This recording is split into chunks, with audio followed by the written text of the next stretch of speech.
Suur tänu sissejuhatuse eest ja aitäh Johnile samamoodi selle soojendusettekande eest. Ja minu poolt muidugi suur aitäh ka selle võimaluse eest tõesti tulla siia. Teema pealkiri on mul väga lai, nii et mul on palju vabadust, kuidas ma seda iseenda jaoks olen raamistanud, et saan rääkida kõigest sellest, mis meelel ja südamel. Aga selleks, et lihtsalt ka võib-olla panna nagu konteksti see taustaslaid siin, et osad teist tõenäoliselt teavad, et see on see koht, kus meil Barcelonas WHO kontor on. Aga lisaks sellele, et see kontor on ta tegelikult Sant Pau haigla, ta ei ole enam tegutsev haigla. Ta on eelmise sajandi alguses annetuste baasil tehtud haigla ja ennekõike tehtud siis haigla Barcelona nendele, kes on kõige rohkem puudust kannatavad, ehk vaesem elanikkond, sest et kui me mõtleme tervishoidu tagasi niimoodi rohkem kui sajand tagasi, siis rikas inimene sai oma tervishoiuteenuseid peamiselt kodus. Ja see on väga ilus hoone. Seal on kõigi peenikeste detailideni läbi mõeldud, kuidas inimesel, kuidas patsiendil, kui ta sinna haiglasse satub, kuidas tal oleks võimalikult hea olla, kuidas ta võimalikult kiiresti terveneks. Ja kui te lähete sinna, kuna sinna saab ka tuurile minna, siis millel on eriti tähele pandud on näiteks laed. Sellepärast, et haiglas inimene lamab voodis, ehk et see, mida ta näeb sealt, et see oleks siis tervendav.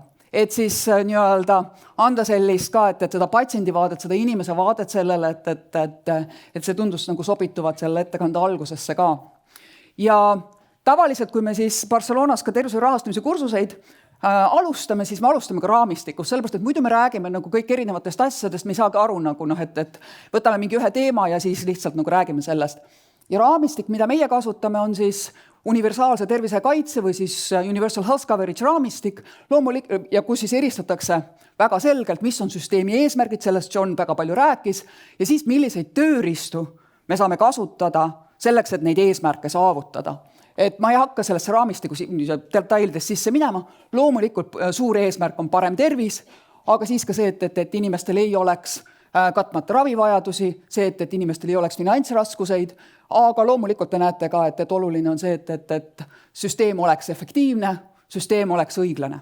Ja vasakule poole jäävad siis need tervisesüsteemi tööriistad, mida saab kasutada selleks, et neid eesmärke saavutada. Eesmärgid on meil lepitud kokku nii ülemaailmselt, säästva arengu eesmärgid, endiselt kehtivad peatükk 3, tervisealaseid eesmärke palju, Eesti sellele alla kirjutanud. Kui me võtame regionaalselt, siis ma usun, et nii mõnedki siit saalis teavad Tallinna hartat, 2008 aasta siin Tallinnas alla kirjutatud, see annab siis sellise regionaalse tervisesüsteemide vaate, näiteks on seal öeldud, et mitte keegi ei peaks jääma vaeseks, sellepärast, et ta tervishoiuteenuseid vajab. 2 aasta pärast loodetavasti on 20. juubel, suur konverents Tallinnas, loodame.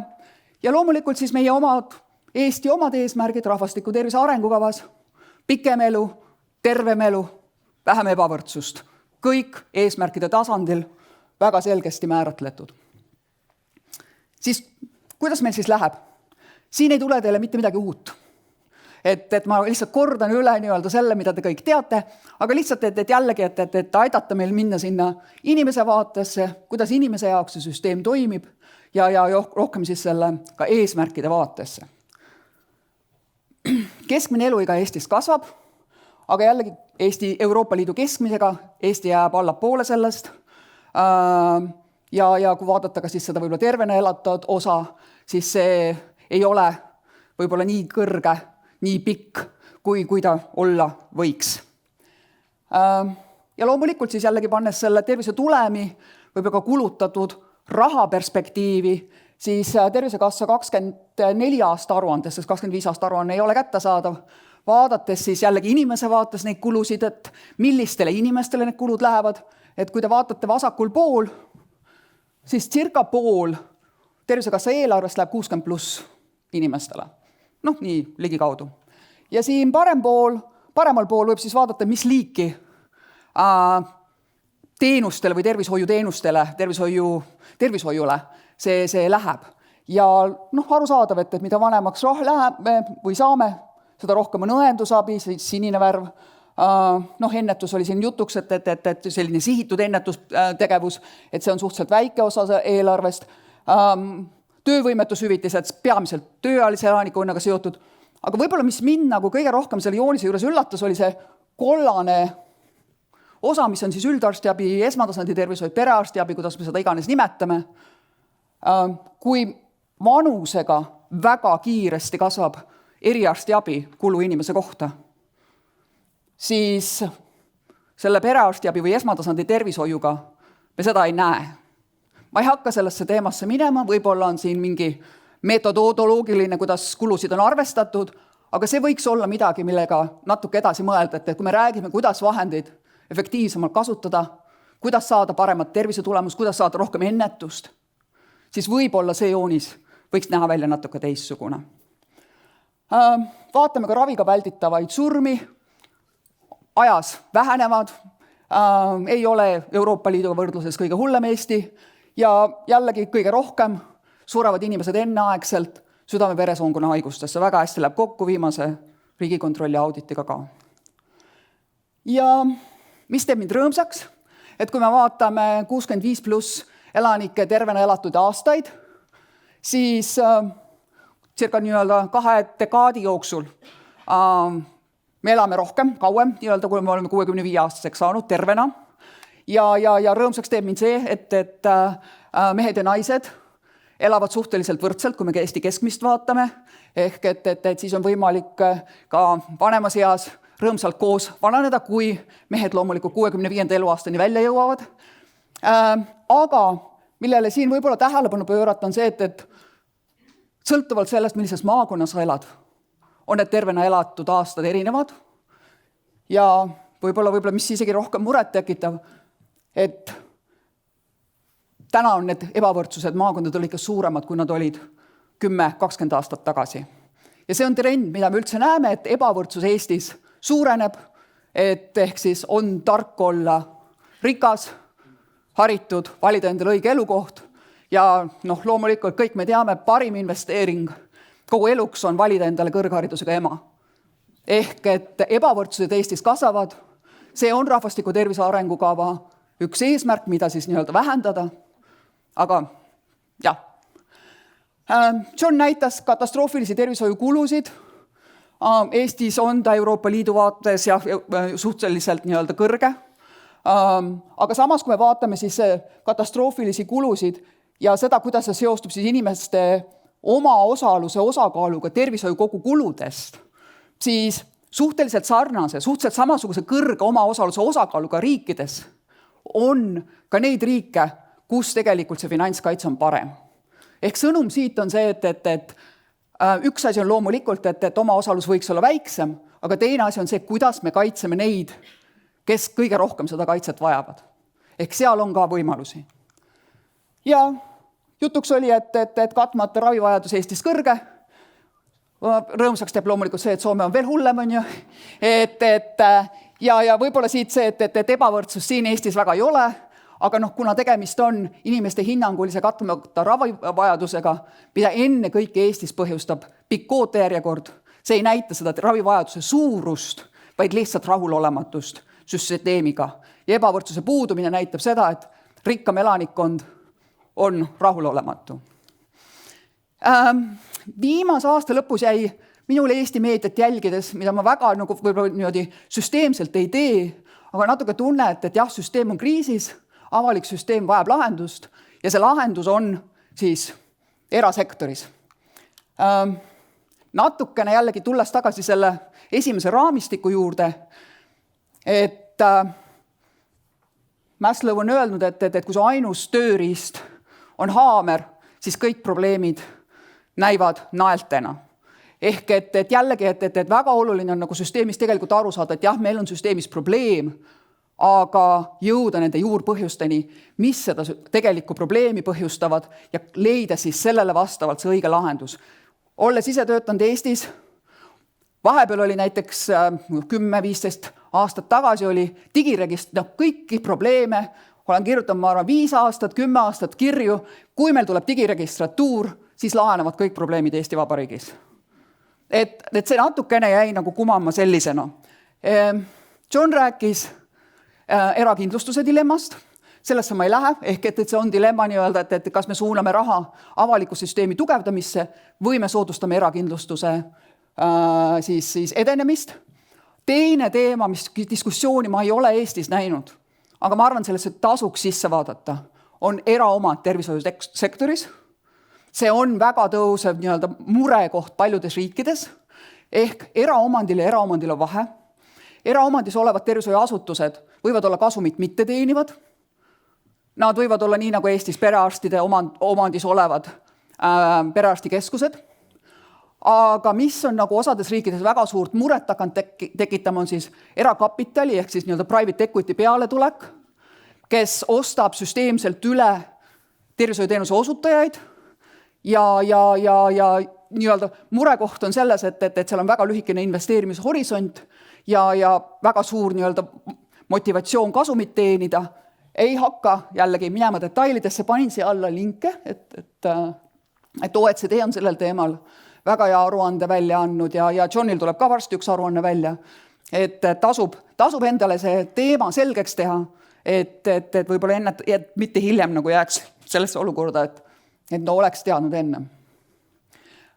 Ehk siis kokkuvõttes, et oluline on olla selge, mis on eesmärk, mida me soovime saavutada, jõuda siis juurpõhjusteni. Rahvusvaheline kogemus, see, mida John väga palju ka pakkus ja mida ma ka kohe ise natukene juurde toon, on olulised. Samuti Eesti andmete analüüsimine, mis toimib, mis ei toimi, kui reform toimub, vaadata, kuidas see reform tegelikult siis, kas läks nii, nagu me ootasime. Ja võib-olla viimase asjana siis sellise avaliku huvi ja erahuvi eristamine. Ja minu jaoks on seda võib-olla kõige lihtsam olnud teha John Rawlsi teadmatuse loori abil. Et võib-olla osad teist teavad seda, et mis see on, aga siis John Rawls sellise poliitfilosoofina soovitas igasuguste otsuste tegemisel unustada ära selle, kes ma ise olen. Ehk et kas ma olen kõrgharidusega madalama, et ma ei tea seda, kes ma olen, kui suur on mu sissetulek, kus kohas ma elan, millist ametit ma pean, võib-olla ma olen kodutu, võib-olla ma olen nagu sündinud kuskile mitte kõige paremas sotsiaalmajanduslikus järjes nagu perekonda, töötu, et me unustan ära, et ma võin olla kes iganes selles ühiskonnas. Ja siis, kui tuleb seda otsust teha, et me kaalume seda otsust selle nii-öelda teadmatuse loori tagant. Ehk nii, ja eeldus siis nagu natuke lihtsustatud öeldes, siis me peaksime jõudma nende otsusteni, mis teenivad avalikku huvi. Lihtsalt mõte, lihtsalt soovitus ja mind on see avalikus sektoris töötades vähemasti aidanud. Ja siis lõpuks siis 3 valdkonda, kus me saaksime teistelt õppida ka minu poolt. Ja need 3 valdkonda siis võib-olla märksõnadena, et esiteks, mis inimesed me oleme. Teine kriis, mis siis, et ma saan aru, et üks etendus käib ringi, et ma pakun oma versiooni sellest. Ja 3. siis, et kala mädaneb peast, et vana teada tuntud tõde. Mis inimesed me oleme?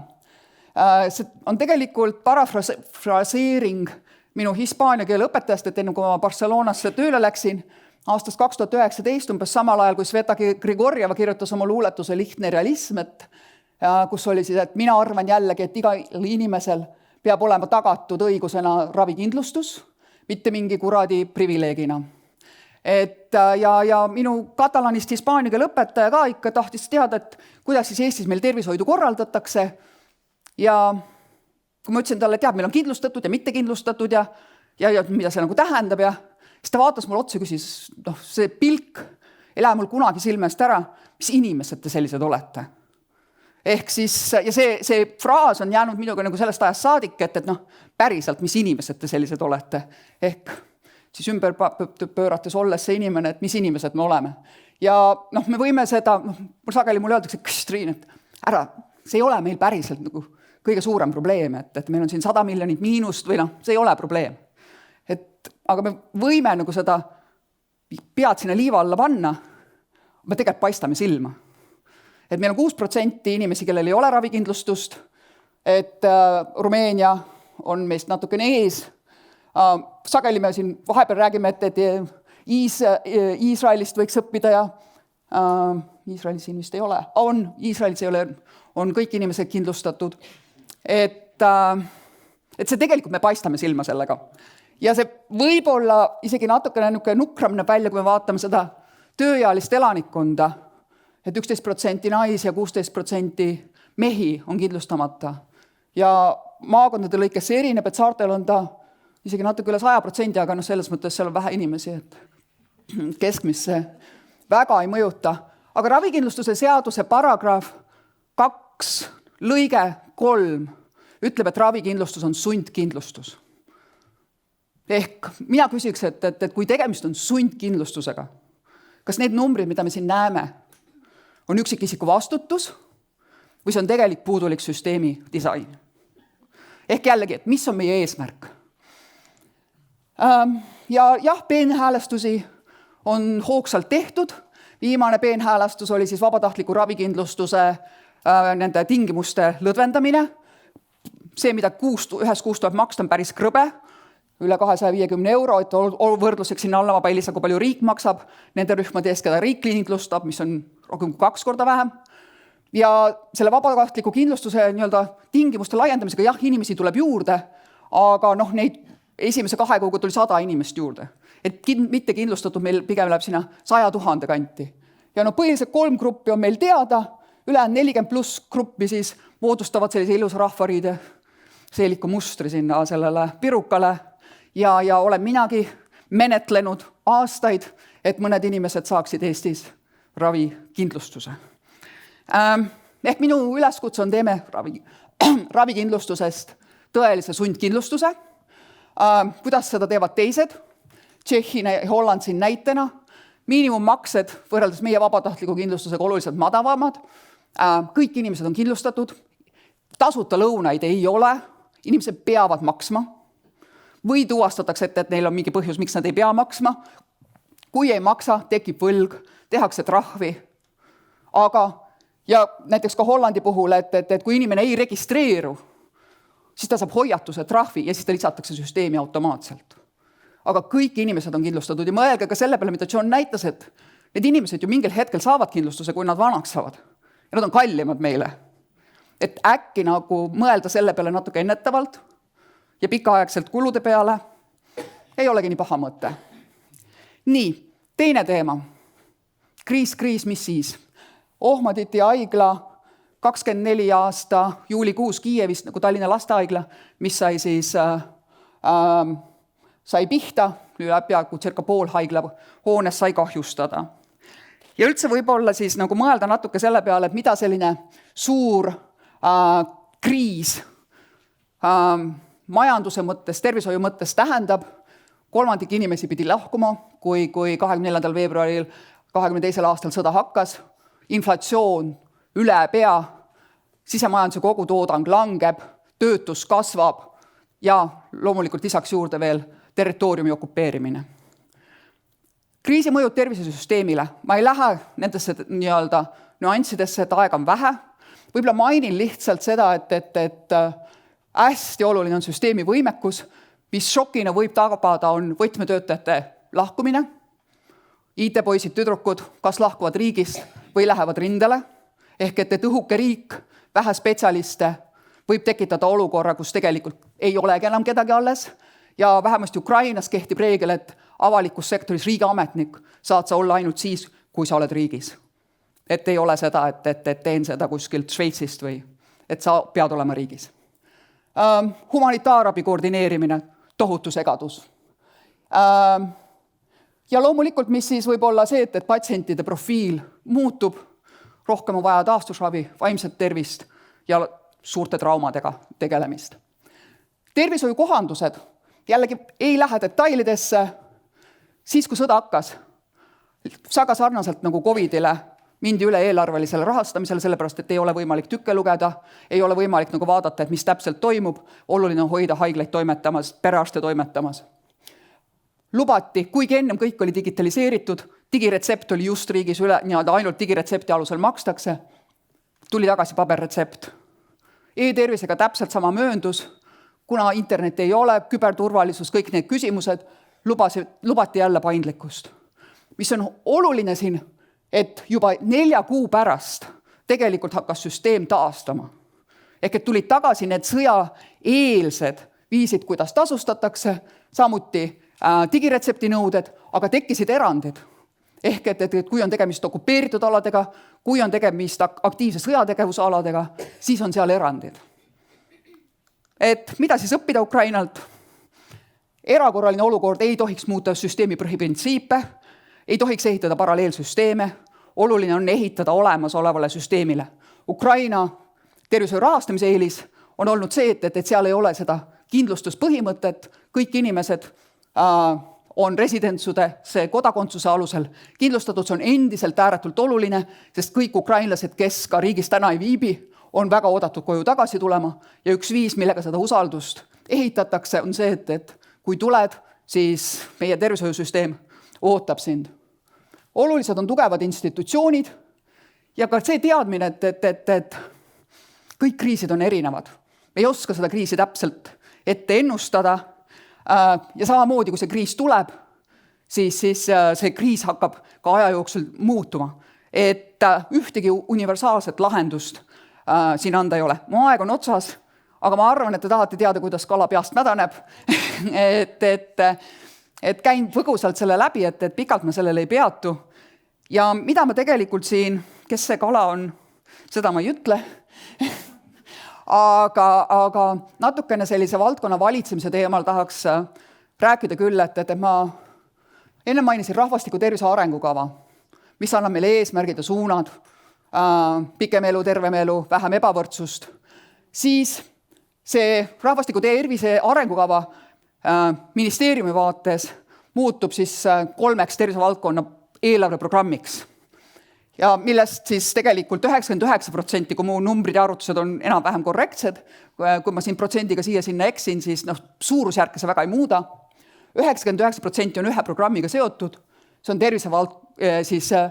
inimkeskne tervishoid, ehk see on siis tervishoiu eelarve, mis omakorda suuremas osas, praktiliselt 100% on Tervisekassa eelarve ja Tervisekassa tulemuskaart.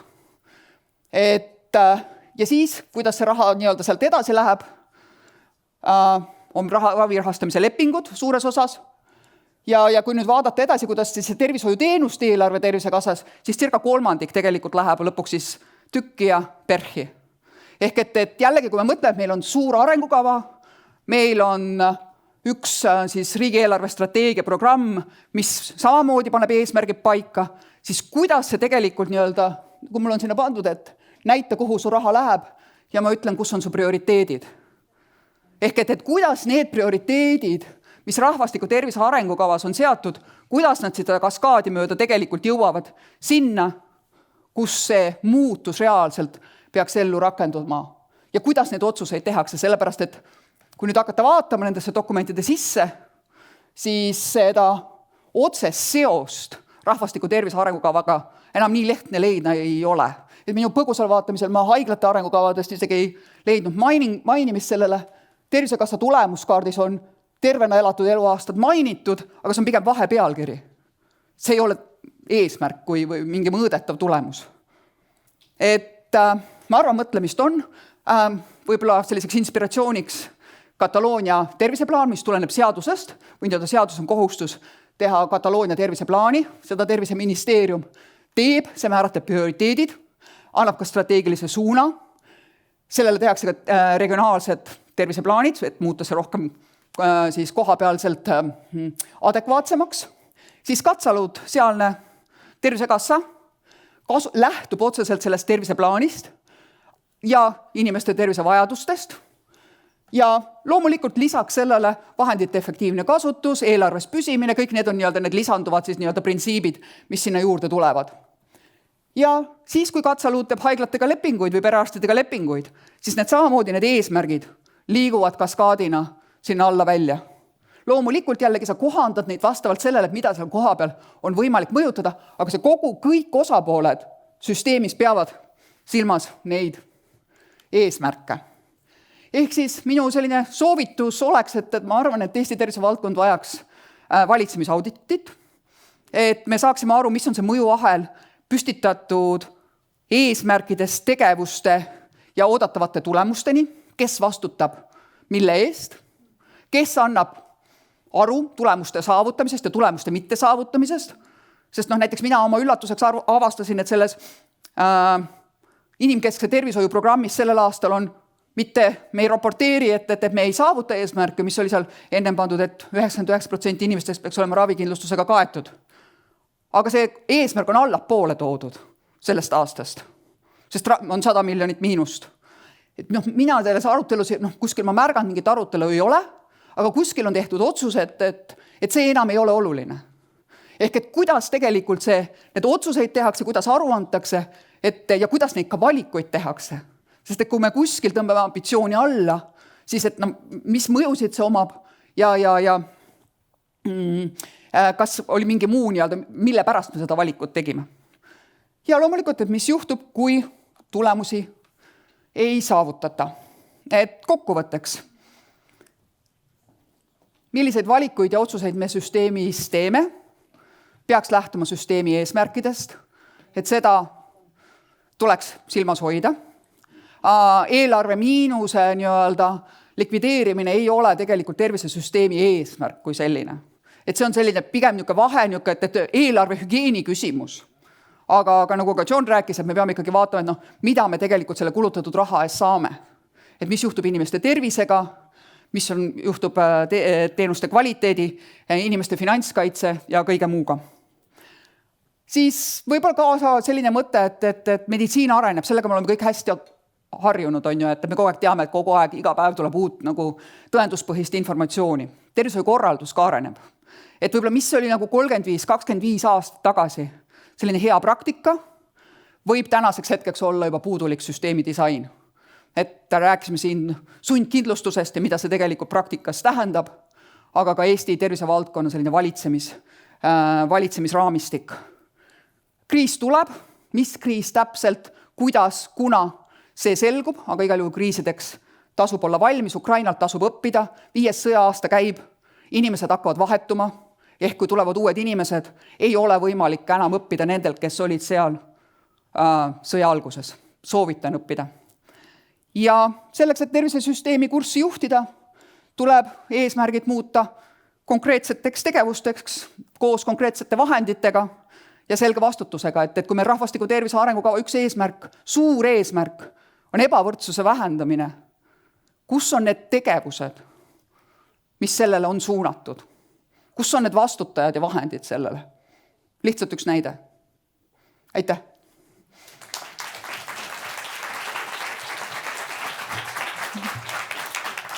Erakordselt palju tänu. Ma saan lihtsalt korrata nagu papagoi, et taaskord väga selge, väga konkreetne, küllalt provokatiivne ja nii juhtub, kui kutsud head asjatundjad rääkima, et siis tuleb olla valmis selleks, et räägitaksegi asjast ja see võtab ka natukene aega.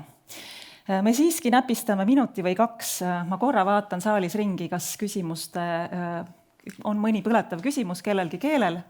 Ja, seal taga on. Tere, Alar, olen.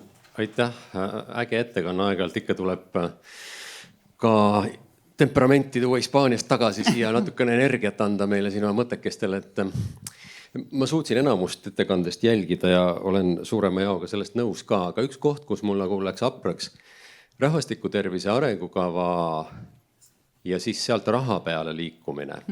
Et sa ütlesid mu meelest või mulle tundus, et sa ütlesid, et tervishoiu eelarve on umbes 99% rahvastiku tervise arengukava finantskattest. Et nii see ju ometi olla ei saa selles mõttes, et kui me kogume tervishoiu teenuste osutamiseks ja mõneks muuks asjaks dedikeeritud maksu, siis see on ainult üks osa sellest, et tõenäoliselt on ikkagi ka ülejäänud riigi eelarves, linna planeerimises, ma ei tea kus veel, päris palju raha. Et võib-olla see oli nagu selline natuke meelevaldne hüpe. Aga kuhu siis see tervishoiule pandud raha, et sellest läheb võib-olla liigsuur osa eriarstiabisse ja selle kõigega võib nõus olla. Aga mulle tundus, et äkki see koht oli, ma ei suutnud jälgida, et kas sa tõesti arvad nii, et kuskilt mujalt ei tulegi raha rahvastiku tervise parandamiseks, eriti auditooriumit arvestades, kus tõenäoliselt rahvastiku tervis on peidus veel väga paljudes teistes kohtades kui terviseteenused. Aitäh!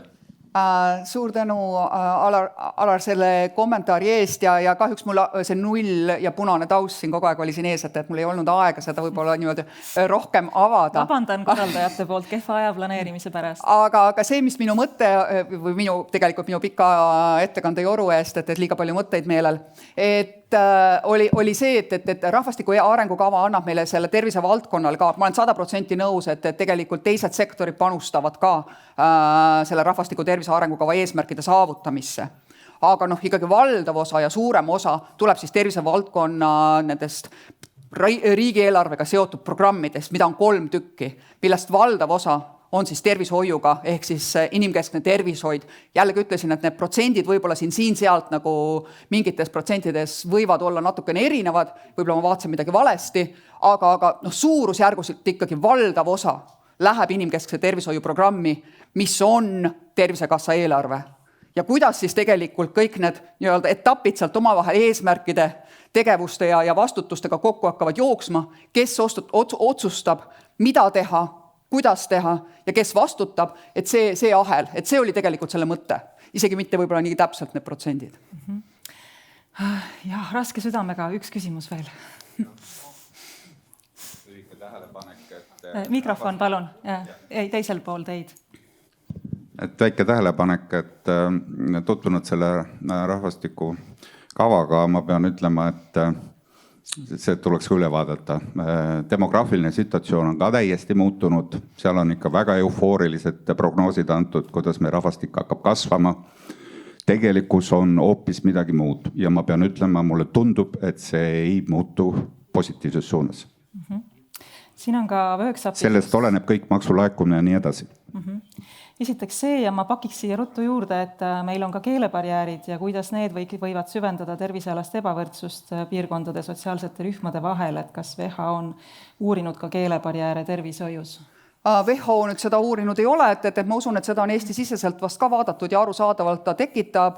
Ja võib-olla ka see on siis, see iseenesest me räägime siin nagu sellest tehisintellekti nagu pealetulekust ja võimalustest, et kuidas ta efektiivistab, aga võib-olla ka tõesti prioritiseerida seda, et kuidas selle tehisintellekti abiga, sest ei ole ju küsimus ainult nagu ühes keeles või ühes võõrkeeles, et neid võõrkeeli on päris palju, eriti kui me tahame, et meile tuleksid nagu mujalt riikides ka inimesed tööle, need, kes meil seda innovatsiooni ja majanduskasvu aitavad vedada. Ehk et kuidas me saame siis seda ka tervishoidu nende jaoks, sest see on vaieldamatult nii, nagu peredel on oluline, kus mu lapsed õppida saavad, aga see, et kui mul on tervisehäda, et kas ma saan siis abi.